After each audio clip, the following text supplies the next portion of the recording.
Kita sebenarnya Jangan situ kau bang, jangan situ kau bang. kejadian banjir Jangan situ kau. kemarin itu kan kejadian yang sudah berulang bahkan dalam catatan kita ini tragedi yang kelima lah, yang kelima.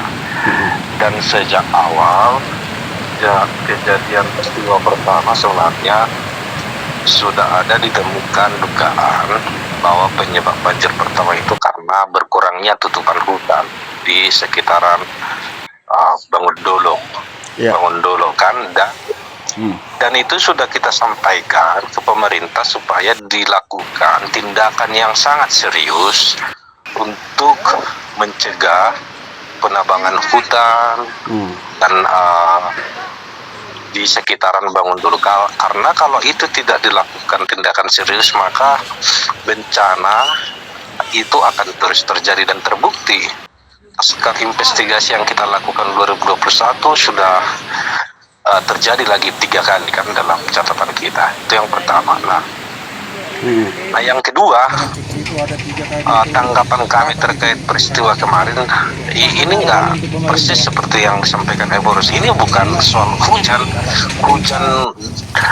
volume hujan yang terjadi kemarin itu biasa terjadi di Parapat dulu seperti itu. Tapi pertanyaannya, kenapa dulu tidak menyebabkan banjir seperti ini? Jadi jangan pula hujan yang seolah-olah kita jadikan alasan terjadinya banjir semalam. Tapi harus dilihat akar masalahnya memang yang penyangga airnya yang tidak ada lagi, hutannya yang sudah rusak. Itu yang harus dilihat. Nah, kemudian siapa yang harus bertanggung jawab terhadap situasi ini? Nah, pasti kan dari penglihatan KSPPM di lapangan tahun 2021 memang terlihat banyak bekas-bekas penebangan hutan di sekitaran Bangundolo itu. Tapi dari titik longsor yang terjadi 2021 tidak jauh dari situ ada konsesi yang perusahaan TPL yang sudah merubah landscape hutan itu menjadi monokultur. Iya. Nah, kami sangat tegas mengatakan ada kontribusi TPL yang cukup besar menyebabkan ini semua.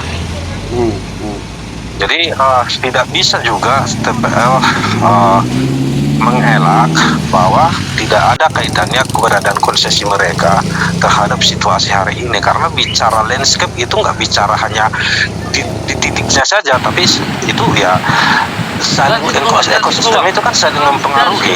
Iya. Dia saling mempengaruhi. Jadi itu. Nah, karena itulah makanya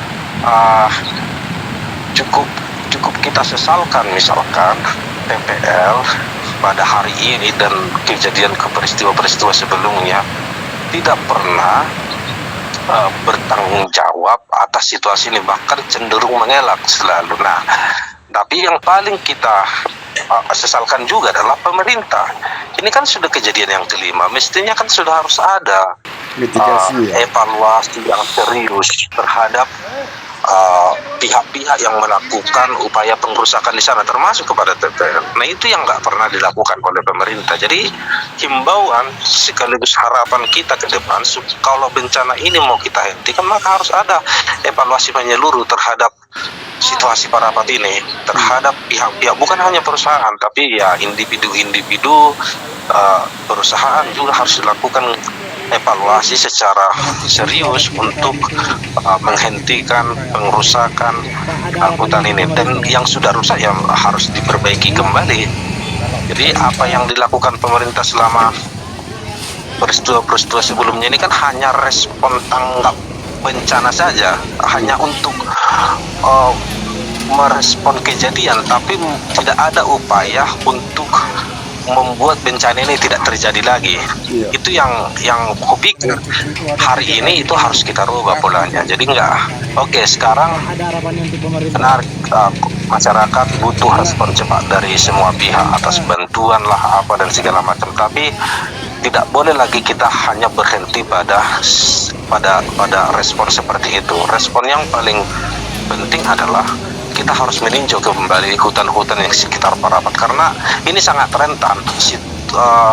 kondisi geografis di Parapat itu kalau tidak dijaga secara benar-benar itu sangat rentan akan menimbulkan bencana yang lebih besar lagi ke depan. Nah, Gimana tanggapan kami menurut Kutipun Asing? ya apa itu yang 5 kali itu catatan dari tahun berapa tuh? Sejak tahun 2018. Sejak tahun 2018 ini kali kelima ya.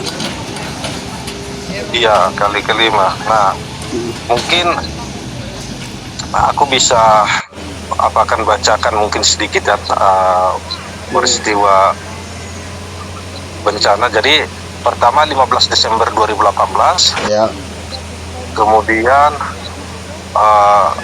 di 3 Januari 1 Januari 2019, 11 Juli tahun 2020, baru 13 Mei 2021,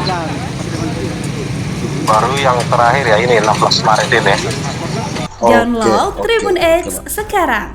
Menghadirkan lokal menjadi Indonesia.